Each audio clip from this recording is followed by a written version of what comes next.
She said, "It's not the same thing. He's just my friend." When I objected to her weekend trip with her male bestie, I said, "I understand." Then I booked my own weekend trip. She found out how not the same it was when she saw who my travel companion was. I, 29 male, need to get this off my chest because I'm sitting in an airport lounge right now, and my phone is blowing up with messages I'm not reading. My girlfriend Jenna, 27, and I have been together for 3 years, living together for 1. Overall, things were good. We split bills, had similar goals, decent chemistry. But there was always this one friction point. Marcus. Marcus, 28, is her best friend from college.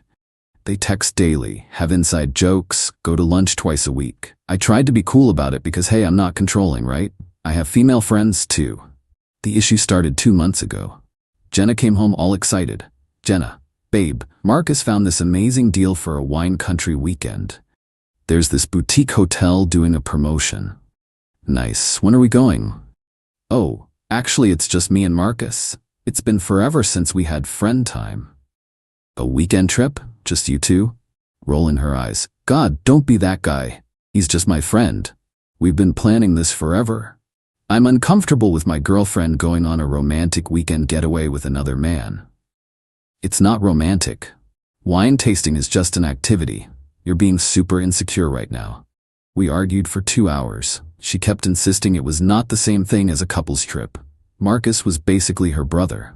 I was being controlling and jealous. She actually said I needed to work on my trust issues. Finally, exhausted, I said, "You know what? I understand. You're right. Friends should be able to travel together." Jenna hugging me. "See, I knew you'd come around. You're the best." She booked it that night. The trip was set for next weekend. Meanwhile, I made my own booking. Remember my coworker Natalie, 26? We'd gotten pretty close over a project last year. Professional, but definitely friendly. Grab drinks sometimes after brutal deadlines. She'd mentioned wanting to check out this new resort about 3 hours away. Texted her that night. Me, "Hey, random question. Still interested in that resort trip? I'm thinking next weekend." "OMG, yes." Sarah was supposed to go with me, but she bailed. "You serious?" Me, "Dead serious. I'll book 2 rooms. Split the gas?" "Perfect. This is gonna be so fun." Booked it. 2 rooms, to be clear. But the resort packages included couples massage, sunset sailing, wine pairing dinner. The whole 9 yards. Their Instagram is full of romantic couple photos. Didn't mention it to Jenna. She spent the week packing, talking about all the wineries she and Marcus would hit. I nodded along, packing my own bag when she wasn't around. Friday came, she kissed me goodbye. "Jenna, see you Sunday night. Don't be mopey. Maybe call the guys for poker?" Me, "Actually, I've got plans too. Have fun." "Oh, good. See, healthy separate activities." She left. I waited an hour, then headed out myself. The thing about social media is that everyone uses it.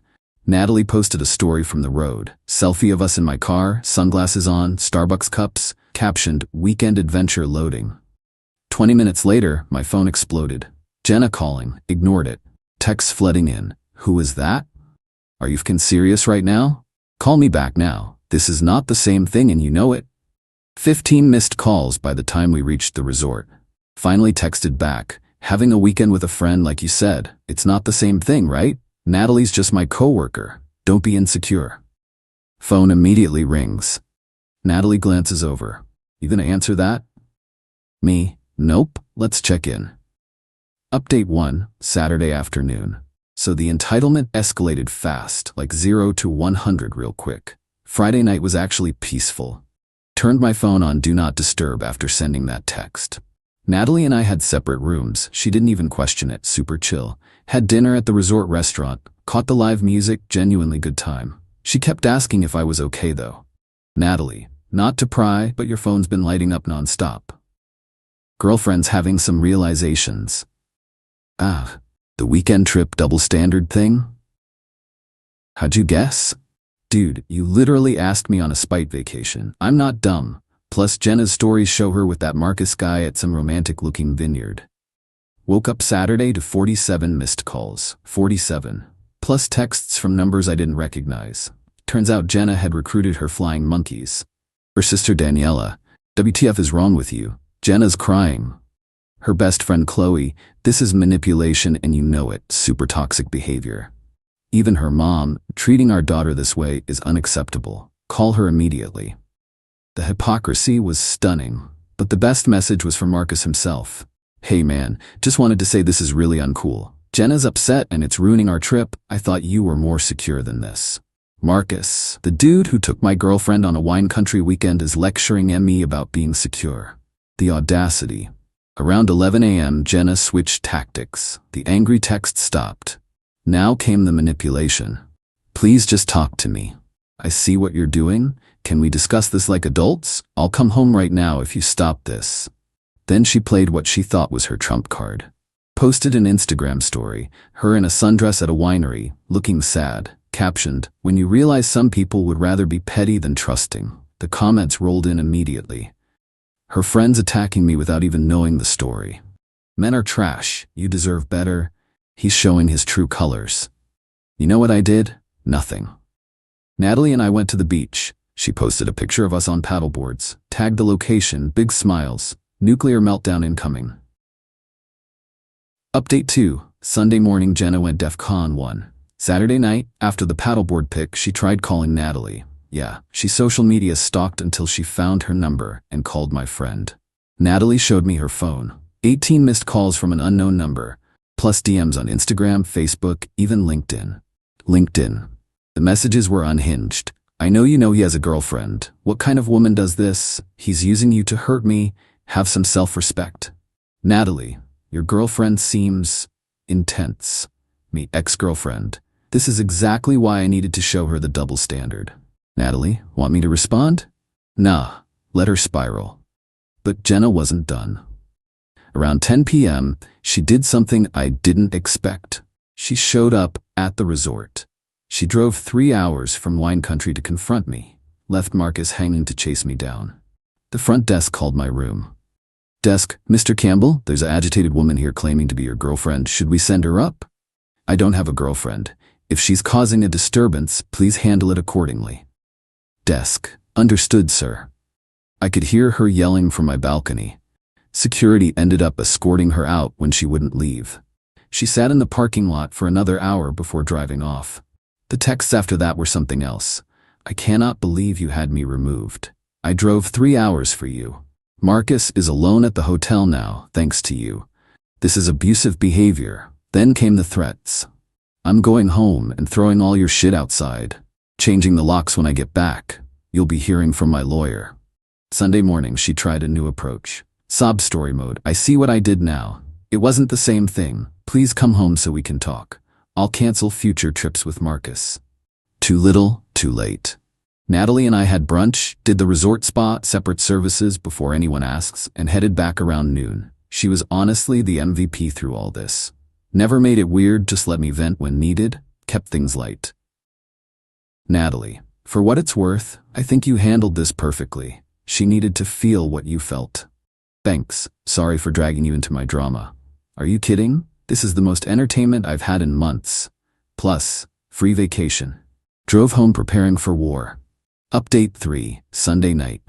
Got home around 4 p.m. Jenna's car was in the driveway, which meant she'd left Marcus completely stranded in wine country. Dude had to Uber home or something. That's cold, even for this situation. Walked in to find my stuff wasn't thrown out. Instead, Jenna had laid out some kind of bizarre reconciliation scene. Candles lit, wine on the table, wearing the dress from our anniversary. Can we please talk now? Me? Sure. Let me just grab my stuff first. What? No, we need to discuss this. We can discuss it while I pack. Started pulling my clothes out of the closet. She followed me around, alternating between tears and rage. This is so unfair. What you did was completely different. Me, how? You know how.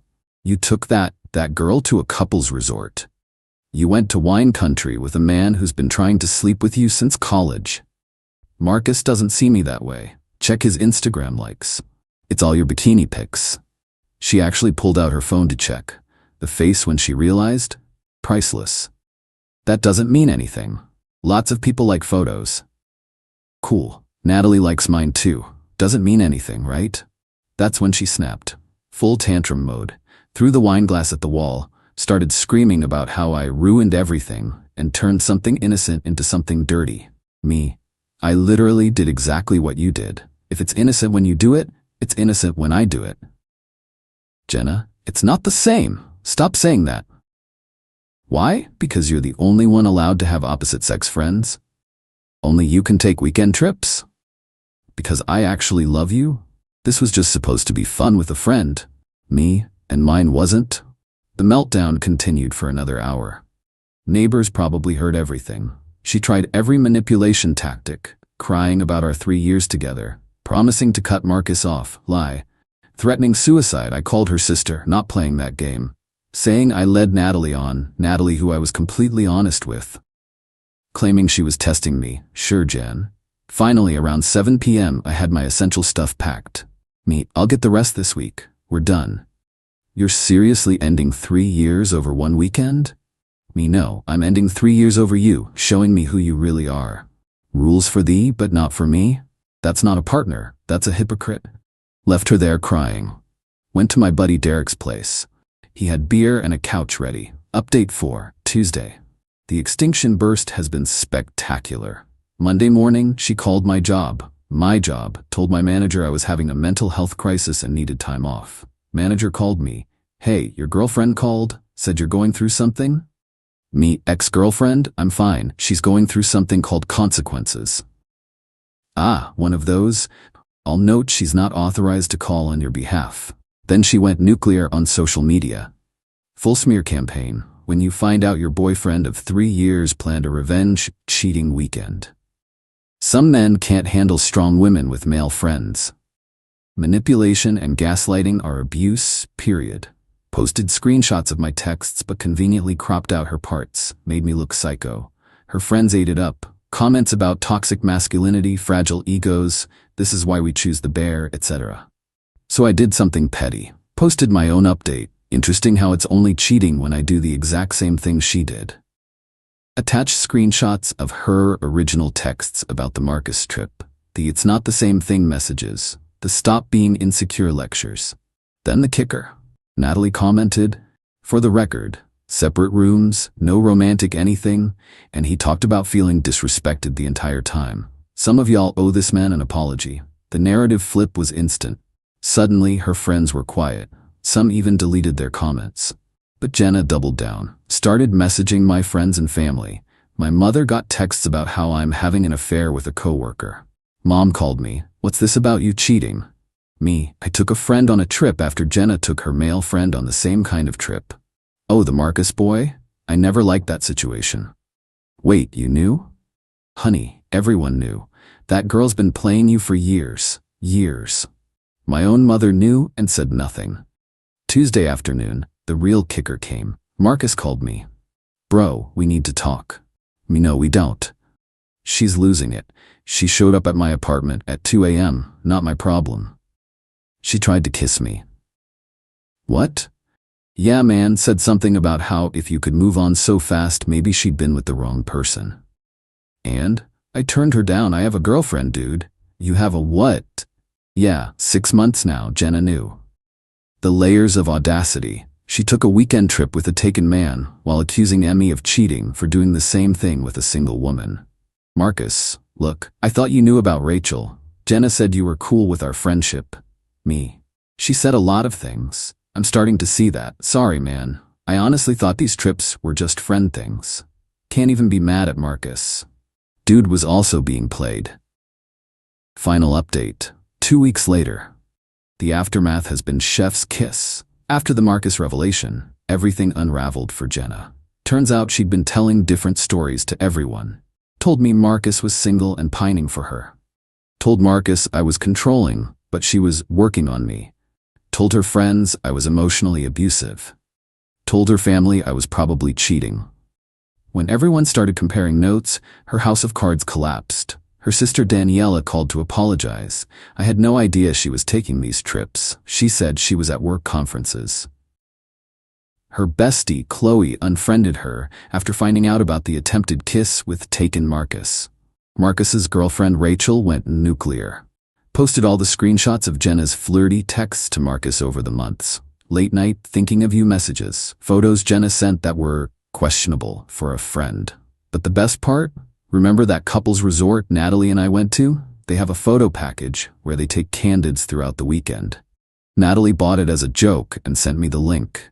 Every single photo shows us doing completely platonic friend things. Sitting across from each other at dinner, not next to. High-fiving after paddleboarding, not embracing. Separate loungers by the pool. It's literally the most unsexy revenge affair in history. I posted the album with the caption, "Since everyone's so interested in my cheating weekend, here's the evidence. Note the separate rooms keys in pic 3. Meanwhile, someone found Jenna and Marcus's wine country photos. Cozy dinner selfies, sunset watching, her leaning on his shoulder. The comparison was not favorable to her narrative. Last I heard, she had to move back with her parents, couldn't afford rent alone. Lost half her friend group who felt lied to. Marcus blocked her after Rachel threatened to go full scorched earth. Her job found out she lied about those conferences, used sick days for Marcus trips. She sent one last text last week. "I hope you're happy. You destroyed my life over nothing." I responded, "I didn't destroy anything. I held up a mirror. You didn't like what you saw." Blocked her after that. Natalie and I? We're actually friends now. No romantic anything. Turns out we're both dealing with breakup drama. Her ex was a piece of work too. We do Sunday brunch sometimes and laugh about how insane that weekend was. Started therapy to unpack why I ignored red flags for 3 years. Therapist said something that hit hard. She didn't think it was the same thing, because she never saw you as equals. Rules were for you, not her. Damn. Living my best life now. Got my own place, no double standards, no gaslighting, no platonic wine country weekends to worry about. And the ex who thought she could have her cake and eat it too? She's learning that when you play stupid games, you win stupid prizes. Thanks for reading this novel. Felt good to get it all out. Remember, folks, if they get mad at you for doing exactly what they do, you're not the problem. You're the mirror they don't want to look into. Peace out.